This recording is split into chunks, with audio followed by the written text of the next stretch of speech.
इस वीडियो में आज हम लोग समझेंगे प्रमेय 6.7 और प्रमेय 6.8 और प्रमेय 6.9 को। मतलब इस वीडियो में आज हम लोग 3 प्रमेय को करने वाले हैं। वो तीनों की तीनों प्रमेय आपको यहाँ पर अच्छे से एक्सप्लेन करके दी जाएंगी।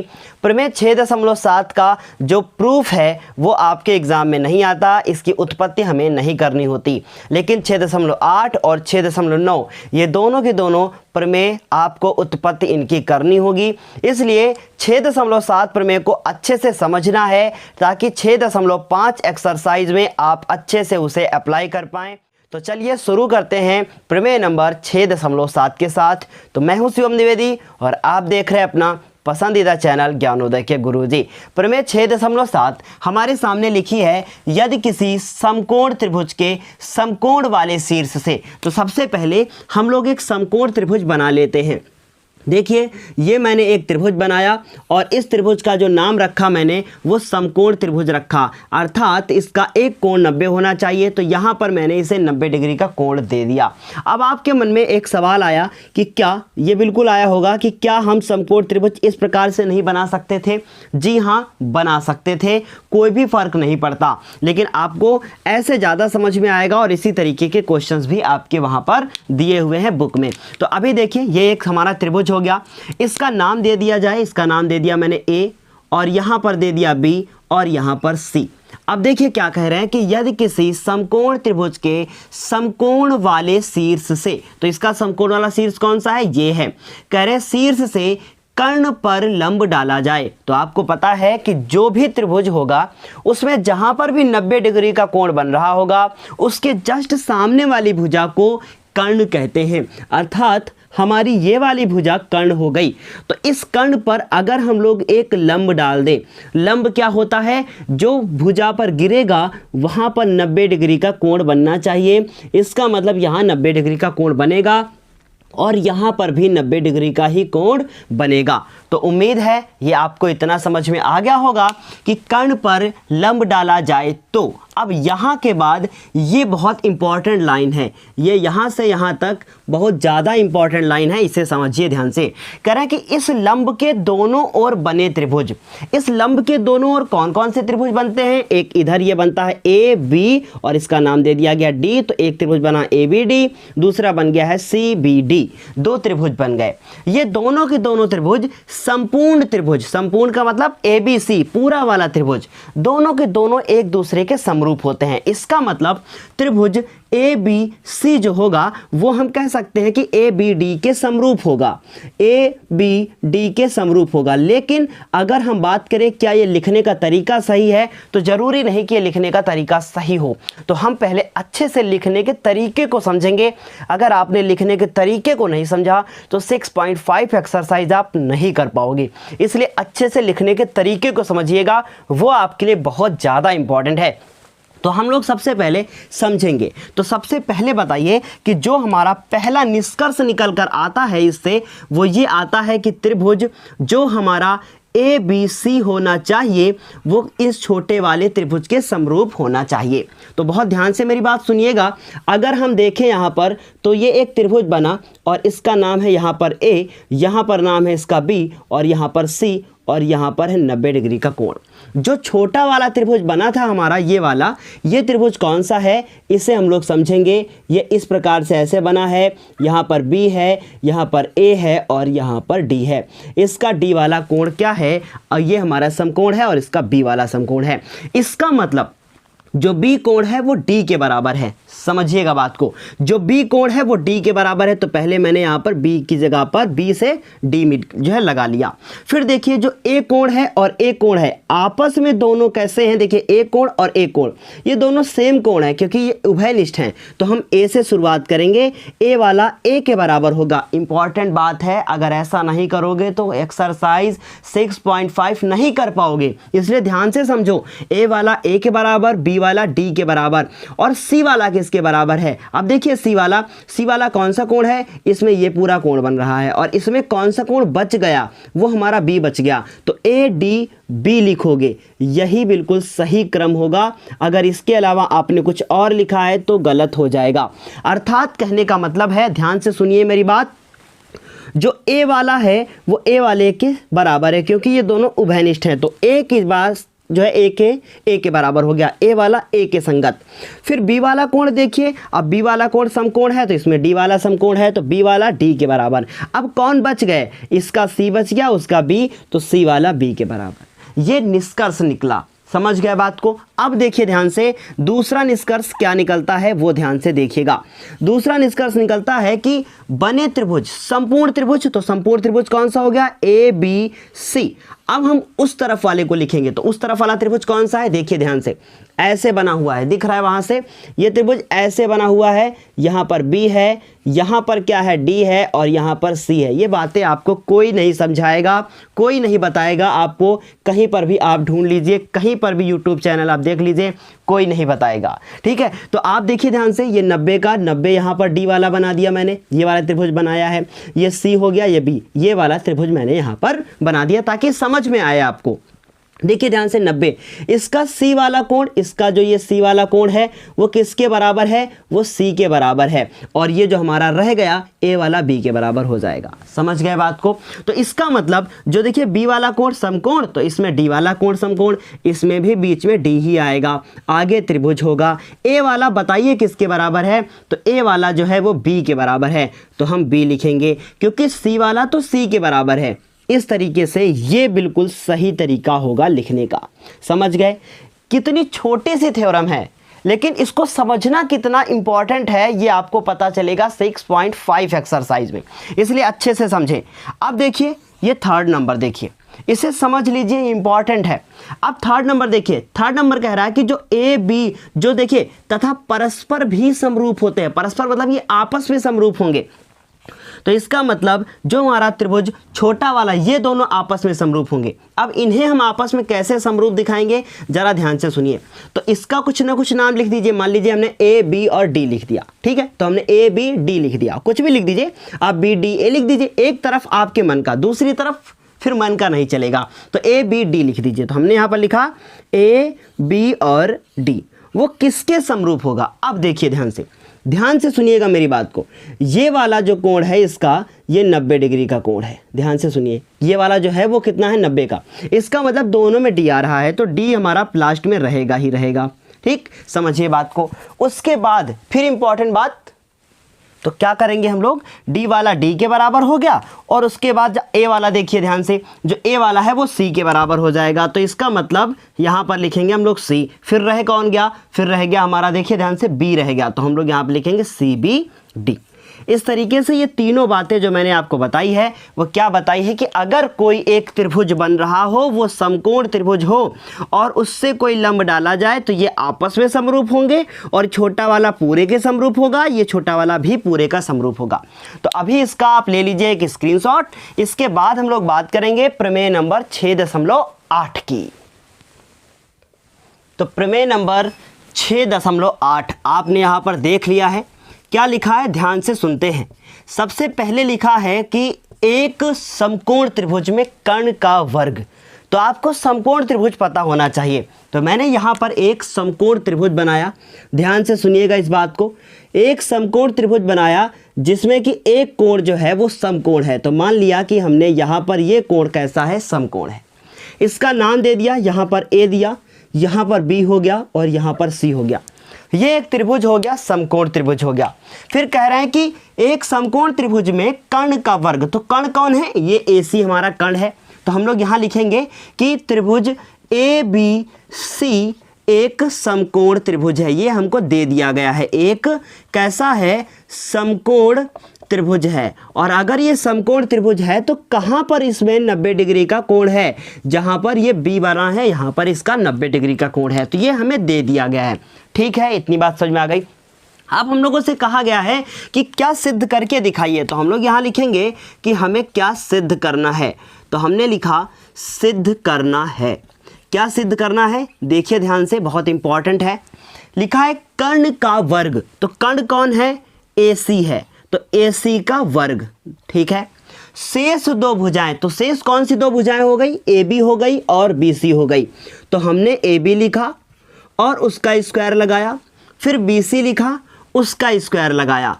अब आप समझ रहे होंगे कि ये तो पाइथागोरस थ्योरम है, तो जी हाँ, ये पाइथागोरस थ्योरम है और पाइथागोरस थ्योरम का ही हम प्रूफ करने जा रहे हैं। तो एग्जाम में अगर आ जाए कि पाइथागोरस थ्योरम को प्रूफ करके दिखाइए तो आपको ऐसे करना है।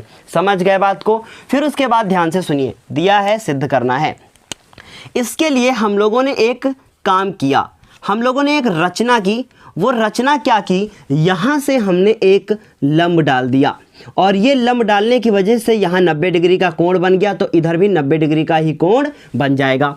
तो इसके लिए हमने एक रचना कर दी, हमने रचना की और क्या लिखा कि शीर्ष, ध्यान से सुनिएगा, रचना में क्या किया, शीर्ष बी से एक क्या किया, एक लंब डाला। अब ये लंब क्यों डाला आप इसको भी समझेंगे बहुत अच्छे से। हम लोगों ने क्या किया, एक लंब डाला, जो कि हमने यहाँ लिख दिया कि शीर्ष बी से एक लंब खींचा, ये लंब खींच दिया।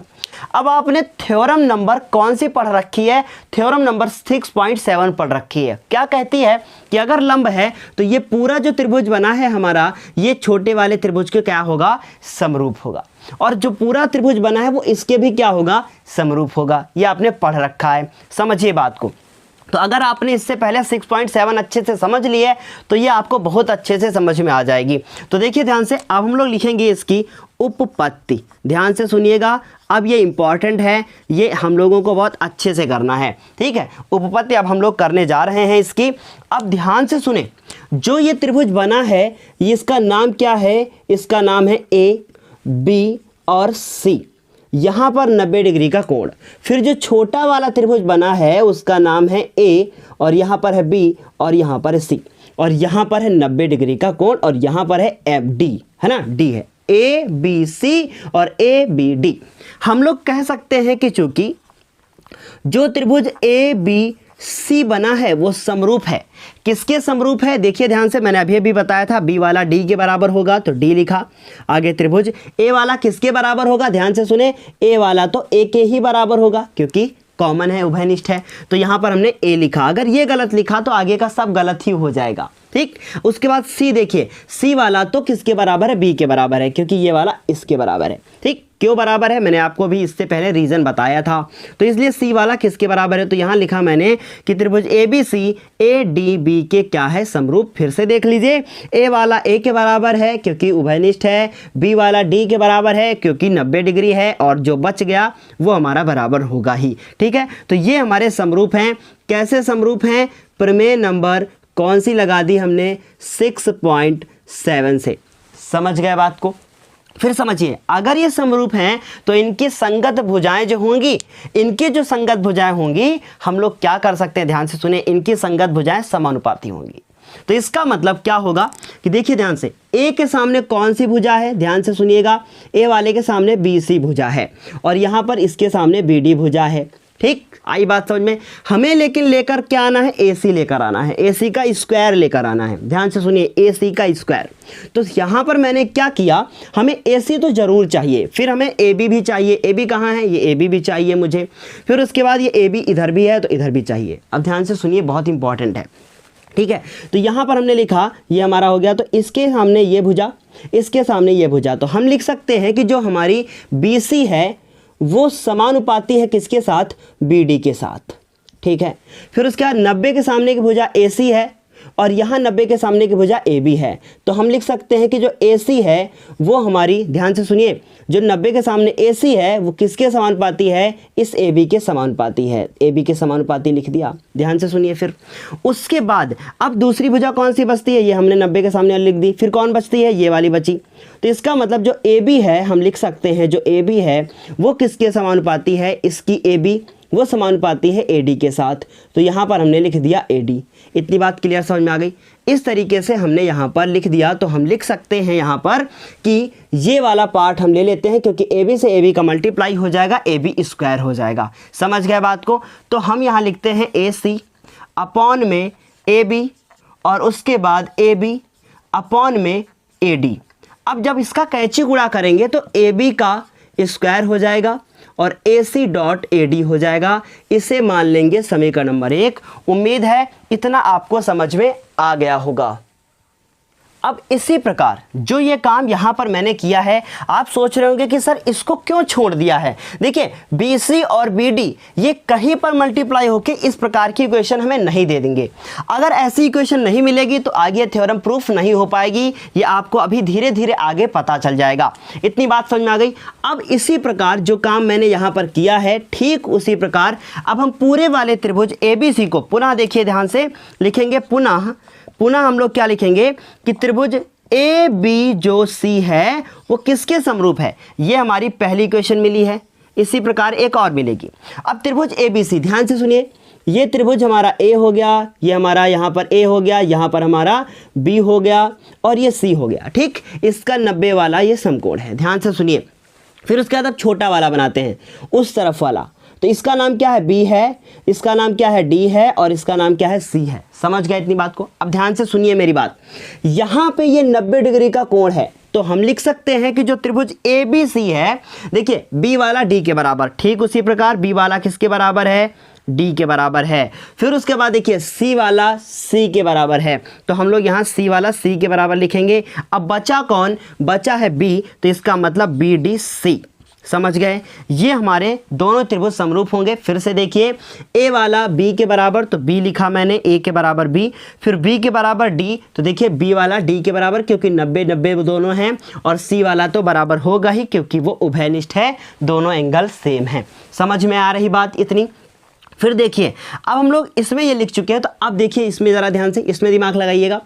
ये हमारा ये कोण A है, इसके सामने की भुजा हमने ये मान ली, ठीक। इसमें B है तो इसके सामने की भुजा ये, क्योंकि A वाला B के बराबर है, फिर B वाला D के बराबर है, तो इसमें से B तो इसका मतलब B, और इसमें से D तो इसका मतलब डबल, ठीक। फिर C वाला C के, तो C के सामने ये 3 नंबर और C के सामने भी 3 नंबर। क्या ये बात समझ आ गई। हमने संगत भुजाएं निकाल ली, तो अब हम इसमें लिख सकते हैं, देखिए क्या लिख सकते हैं, इसकी BC और इसकी हमारी DC, ठीक है। फिर इसकी AC और इसकी AC जब आ गई तो उसकी BC, फिर उसके बाद इसकी AB और उसके बाद इसकी BD। बताइए समझ में आई इतनी चीज। अब कुछ ऐसा हमको ढूंढना है, देखिए ध्यान से, फिर से देखिए इसकी BD लिखना है मुझे यहाँ, ठीक। अब देखिए ध्यान से, ये वाला हमको लेना पड़ेगा। क्यों लेना पड़ेगा, क्योंकि B और BC हमारा BC स्क्वायर हो जाएगा, जबकि ऐसा कहीं पर भी नहीं हो रहा था। कहीं पर देखिए BC AB एक जैसे नहीं हो रहे हैं, यहाँ स्क्वायर मिल रहा है। समझ गए बात को, तो हमें ये वाला लेना पड़ेगा।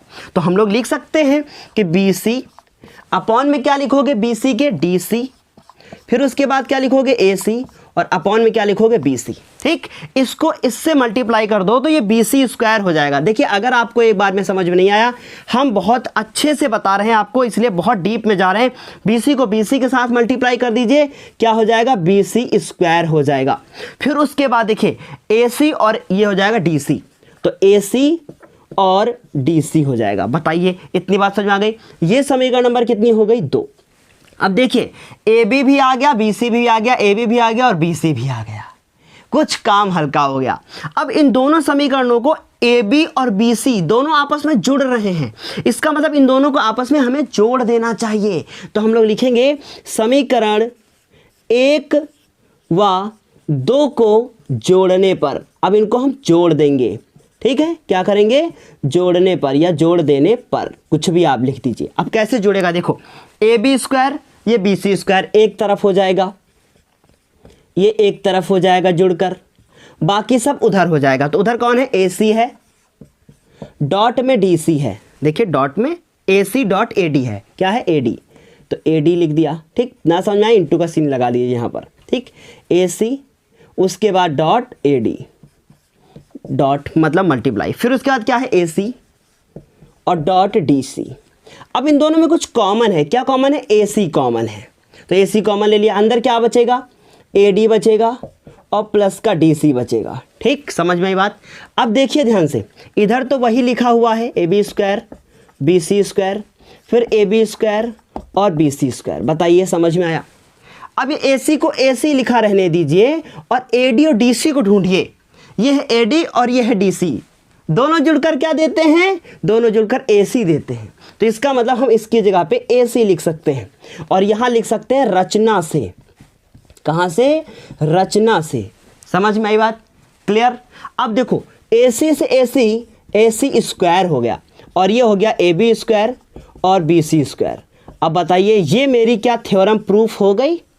था इसमें कुछ पाइथागोरस में? क्या किया मैंने?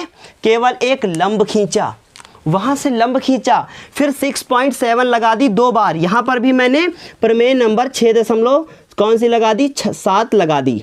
ठीक, और उसके बाद दोनों से ये वाली हमने इक्वेशन निकाली। अब आप सोचिए अगर वो कॉन्सेप्ट आपको जो तोड़ तोड़ कर मैंने बताया वो आपको नहीं अगर आता होगा तो क्या आप इनको लिख पाओगे? नहीं लिख पाओगे ना, आपको रटना पड़ेगा कि नहीं रटना पड़ेगा। इसलिए समझ लीजिए अभी वक्त है, अगर ये अच्छे से क्लियर किया जा रहा है तो आप क्लियर कर लीजिए इसको। ठीक है, तो उम्मीद है समझ में आया होगा। कुछ नहीं है इसमें लाल, केवल वो 6.7 लगानी है और उसके बाद ये इक्वेशन केवल आपको ध्यान में रखनी है बस, वरना फिर रटना पड़ेगा अगर आपको दिक्कत हुई इसमें तो। समझ में आई? क्लियर? अभी देखो 6.8 तो मैंने क्लियर कर दी। अब इसके बाद हम तुरंत 6.9 को बता देते हैं, तो तब तक इसका स्क्रीनशॉट आप ले लीजिए। प्रमेय नंबर 6.9, इसे हम लोग पाइथागोरस थ्योरम का विलोम भी कहते हैं। मतलब ये पाइथागोरस थ्योरम की जस्ट अपोजिट थ्योरम है। इसको शुरू करने से पहले आपको बता दें कि अगर आप नोट्स के लिए परेशान हो तो टेलीग्राम पे आपको सर्च करना है ज्ञानोदय के गुरुजी और वहाँ से आपको नोट्स मिल जाएगा। वहाँ से आपको नोट्स मिल जाएगा साइंस का, पिछले ईयर के सारे पेपर वहाँ से आपको मिल जाएंगे, साथ ही साथ नोटिफिकेशन भी वहाँ से मिलती रहेगी। कहने का मतलब वहाँ से आपको काफ़ी अच्छा स्टडी मटेरियल मिलेगा। वहाँ पे डाउनलोड कर लीजिए गूगल, और डाउनलोड करने के बाद उसके बाद आपको वहाँ ज्ञानोदय के गुरुजी सर्च करना है। जो चैनल का नाम है सेम वही स्पेलिंग आपको सर्च करनी है, आपको चैनल मिलेगा और वहाँ से आप उसे ज्वाइन करेंगे तो फिर आपको सारा स्टडी मटेरियल मिल जाएगा बिल्कुल फ्री में। तो चलिए शुरू करते हैं प्रमेय नंबर 6.9 को। क्या लिखा है? यदि किसी त्रिभुज की एक भुजा का वर्ग, तो हम लोग क्या करते हैं, एक त्रिभुज बनाते हैं और इस त्रिभुज को हम लोग यहाँ ऐसे लिख देते हैं और ये हो गया हमारा, मान लीजिए ए, ये बी और ये सी। ये एक हमने त्रिभुज बना दिया और इस त्रिभुज का जो नाम रखा वो हमने क्या नाम रखा? ABC नाम रखा।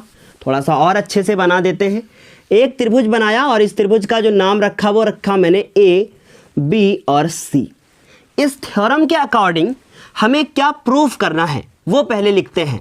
तो हम लोग यहाँ लिखेंगे सिद्ध करना है। दिया है मैं, आप चाहो तो लिख सकते हो कि हाँ एक त्रिभुज हमें दे दिया गया है बस।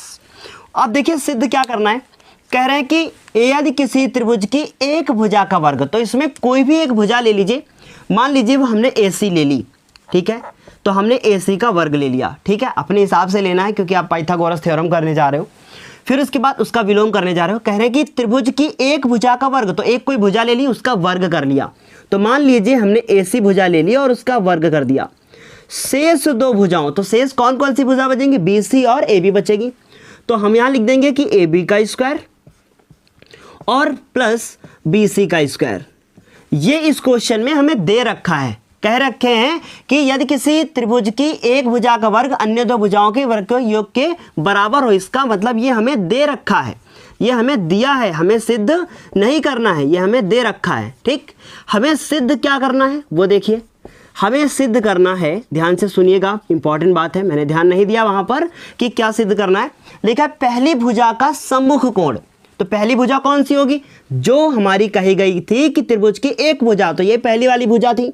इसका सम्मुख कोण कौन सा है? ये 90 डिग्री का। यहां पर ये दिया नहीं है, ये हमें सिद्ध करना है कि कोण जो B बन रहा है वो 90 डिग्री का है। ये हमें प्रूफ करना है। अब आप इसको कैसे ऐसे प्रूफ कर पाओगे, ये इंपॉर्टेंट बात है, और अगर आपने इससे पहले ये नहीं पढ़ा है तो ये थ्योरम आप नहीं कर पाओगे। ठीक है, तो चलिए शुरू करते हैं। तो इसके लिए मैं क्या करूंगा, यहाँ पे सबसे पहले हम रचना करते हैं। ठीक है, अब रचना मैंने क्या की, ध्यान से सुनिए। जैसा ये त्रिभुज है इसके हिसाब से ही देखिए कैसा त्रिभुज हम बनाने जा रहे हैं। हमने क्या किया, AB, BC और AC। इसका मतलब AB के बराबर हमने एक कोई दूसरी भुजा ले ली जिसका नाम हमने रख दिया PQ। फिर BC के बराबर एक दूसरी भुजा ले ली जिसका नाम QR रखा, और AC के बराबर एक तीसरी भुजा ले ली जिसका हमने क्या नाम रखा, पी आर नाम रखा। इस प्रकार का एक त्रिभुज ले लिया। ये त्रिभुज मैंने यहाँ पर ले लिया और इसका ये वाला जो कोण रखा वो कितना रखा, 90 डिग्री का कोण रखा। तो हम यहाँ पर रचना में क्या लिखेंगे वो इंपॉर्टेंट बात है। तो मैंने यहाँ पर रचना में क्या लिखा, हमने लिखा कि त्रिभुज ABC को समकोण अर्थात 90 डिग्री समकोण सिद्ध करने के लिए, ध्यान से सुनिएगा, सिद्ध करने के लिए हमने क्या किया, AB के बराबर, ये जो AB दिख रही है इसके बराबर हमने PQ भुजा ले ली के लिए AB बराबर PQ, ध्यान से सुनिएगा इस बात को, BC के बराबर QR, BC बराबर QR तथा जो ये कोण हमारा Q है इसे हम लोगों ने 90 डिग्री ले लिया। कोण Q को क्या ले लिया, 90 डिग्री देखिए ध्यान से, को सिद्ध करने के लिए AB बराबर PQ, BC बराबर QR तथा कोण Q बराबर 90 डिग्री के एक त्रिभुज PQR की रचना की। इसका मतलब इस तरीके से हमने एक त्रिभुज बना दिया, ठीक है, जितनी भुजा ये थी उसी हिसाब से बना दिया। अब अगर हम लोग ये प्रूफ कर देंगे कि जो हमारा कोण, ये हमारा जो त्रिभुज है इस वाले त्रिभुज के सर्वांगसम है, तो इसके सभी अंगों के बराबर होंगे। तो इसका ये 90 है तो ये भी इसका 90 ही हो जाएगा। कहने का मतलब इसको और इसको हमें आपस में सर्वांगसम प्रूव करना पड़ेगा।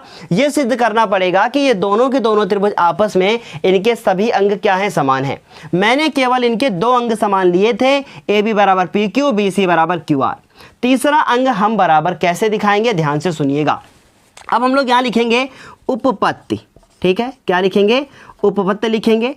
उपपत्ति में ध्यान से सुनिएगा, सबसे पहले हम लोग लिखेंगे कि अगर ये त्रिभुज हमारा PQR समकोण है तो हम लोग यहाँ लिखेंगे समकोण त्रिभुज PQR में, समकोण त्रिभुज PQR में क्या लिखेंगे कि जो ये समकोण है तो हम कह सकते हैं कि 90 के सामने की भुजा क्या हो जाएगी, PR हो जाएगी। PR का होल स्क्वायर इक्वल टू ये क्या है, ये क्या है हमारी PQ है, तो यहाँ लिखेंगे हम लोग PQ का होल स्क्वायर और प्लस लगा के लिखेंगे QR का होल स्क्वायर। ये कहाँ से, ये पाइथागोरस थ्योरम है, ठीक। अब देखिए PR की जगह पे हमारा PR ही रहेगा, उसका होल स्क्वायर। ये जो PQ है ये हमने AB के बराबर ले रखा है तो यहाँ हम AB स्क्वायर लिख देंगे, ठीक। और यहाँ पर QR की जगह पे हम BC लिख सकते हैं क्योंकि ये हमको दे रखा है, तो इसकी जगह पे हमने BC का होल स्क्वायर लिखा। क्या ये बात समझ में आ गई। अब देखिए ये AB स्क्वायर BC स्क्वायर बराबर AC स्क्वायर है, तो हम लोग यहाँ लिखेंगे कि चूंकि ये दे रखा है कि जो हमारा, ध्यान से सुनिएगा, हमें दिया है, क्या दे रखा है, इन्होंने दे रखा है कि जो AB का होल स्क्वायर है, जो AB नहीं AC का जो होल स्क्वायर है वो AB का स्क्वायर प्लस BC के होल स्क्वायर के बराबर है। तो इसका मतलब AB और BC इतने की जगह पर हम AC लिख सकते हैं, तो PR का whole square equal to AC का होल स्क्वायर। अब अगर ये स्क्वायर उधर जाएगा तो अंडर रूट लगाएगा और इसका अंडर रूट और स्क्वायर दोनों गायब हो जाएंगे, हट जाएंगे दोनों। तो ये हमने प्रूफ कर दिया कि PR जो है वो AC के बराबर है। क्या इतनी बात समझ में आ गई। हमने ये प्रूफ कर दिया जो ये PR है वो AC के बराबर है।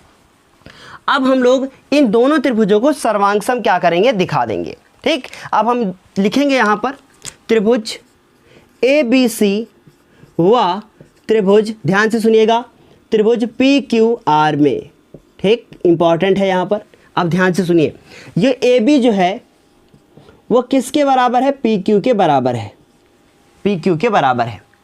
और उसके बाद जो BC है वो किसके बराबर है, QR के बराबर है। क्यों बराबर है, दोनों के दोनों रचना से हमने रचना की थी कि दोनों आपस में बराबर है। और तीसरी चीज हमने प्रूफ कर दी कि AC जो है वो PR के बराबर है। ये हमने क्या किया, ये हमने सिद्ध किया है। तो हम कह सकते हैं कि जो ये त्रिभुज है वो इस त्रिभुज के क्या है, सर्वांगसम है। तो हम लोग लिख सकते हैं कि त्रिभुज जो ABC है वो सर्वांगसम है किसके, PQR के। सर्वांगसम का मतलब इसके सभी अंग आपस में क्या है, समान है। समझ गए इस बात को? किस नियम से? एस एस और एस नियम से या पूरा आप अच्छे से लिखना चाहते हैं तो लिख सकते हैं एस एस एस, मतलब भुजा भुजा भुजा सर्वांग समता नियम से। ठीक, तो ये अगर सर्वांगसम है तो हम लोग जानते हैं कि अगर दो त्रिभुज कोई सर्वांगसम है तो इसका मतलब उनके जितने भी संगत भाग होंगे वो आपस में बराबर होंगे। उनके जितने भी संगत भाग होंगे वो आपस में बराबर होंगे। तो यहाँ पर आप लिख सकते हो, अगर आप लिखना चाहो तो लिख सकते हो, हम बोल देते हैं, आप लिख लीजिएगा। यदि दो त्रिभुज सर्वांगसम हैं तो उनके सभी संगत भाग आपस में समान होते हैं। इसलिए हम लोग लिख सकते हैं, क्या लिख सकते हैं कि जो कोण B होगा वो किसके बराबर होगा? वो Q के बराबर होगा। और Q तो हमने रचना से 90 ले रखा था, तो हम लिख सकते हैं कि जो B होगा वो 90 डिग्री के बराबर होगा। इस तरीके से ये हमारी थ्योरम क्या हो गई? प्रूफ हो गई। आई बात समझ में? हमें यही तो प्रूफ करना था कि भुजा जो हमारी हो उसके सामने का कोण कैसा होना चाहिए? समकोण होना चाहिए, अर्थात ये 90 डिग्री का होना चाहिए, ये वाला 90 डिग्री का होना चाहिए। तो इसके लिए हमने क्या किया? एक बार 1 मिनट में इसे समझने की कोशिश कीजिए। सबसे पहले मैंने क्या किया, एक त्रिभुज लिया ABC, उसका नाम ABC रखा, फिर इसी के बराबर एक दूसरा त्रिभुज ले लिया जिसमें AB को PQ के बराबर, BC को QR के बराबर ले लिया और एक 90 डिग्री का कोण ले लिया। ये नहीं किया मैंने कि ये वाला कोण इसके बराबर ले लिया, वरना पहले ही से सर्वांगसम हो जाता। हमने केवल 2 चीज़ें ली रचना से, इस प्रकार से इसकी रचना कर ली। ठीक, फिर हमने क्या किया, ध्यान से सुनिए। फिर हमने यहाँ पे देखिए थोड़ा सा रफ हो गया, साफ हो गया, आप पीछे से बैक करके लिख लीजिएगा या हम यहाँ पर लिख देते हैं। इतना करने के बाद फिर हम लोगों ने क्या किया, इस जो उधर वाला त्रिभुज PQR था उसमें हम लोगों ने पाइथागोरस थ्योरम लगाई। क्या लगा दी? पाइथागोरस हमने थ्योरम लगा दी। और पाइथागोरस थ्योरम लगाने के बाद जैसे ही PQ स्क्वायर QR स्क्वायर आया उसकी जगह पे हमने तुरंत ही PQ की जगह पे AB और QR की जगह पे BC लिख दिया, क्योंकि यहाँ पे हमने पहले ही मान रखा था।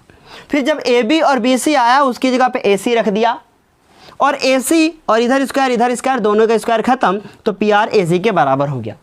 जब जैसे ही PR AC के बराबर हुआ हम समझ गए कि 2 भुजाएं तो हम पहले बराबर ले चुके थे, तीसरी हमने बराबर दिखा दी, तो इसका मतलब ये दोनों के दोनों त्रिभुज सर्वांगसम हो गए। अगर ये दोनों सर्वांगसम हो गए तो उसके बाद हम कह सकते हैं कि इनके सभी संगत भाग आपस में बराबर होंगे। इसलिए हम कह सकते हैं कि B वाला कोण जो है वो Q के बराबर होगा। तो अभी आप इसका एक स्क्रीनशॉट ले लीजिए। इसके बाद हम लोग बात करेंगे अब किसकी, 6.5 एक्सरसाइज को करने की कोशिश करेंगे।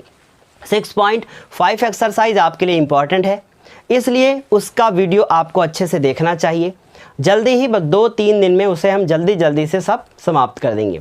ये सारी थ्योरम जो आज की थी एक वीडियो में हमने आपको बताने की कोशिश की है। तो चलिए धन्यवाद, नेक्स्ट वीडियो में मिलते हैं हम लोग 6.5 एक्सरसाइज के साथ। तब तक के लिए धन्यवाद। और हाँ, वीडियो को लाइक करना मत भूलिएगा, चैनल पे अगर नए हैं तो सब्सक्राइब भी करना मत भूलिएगा।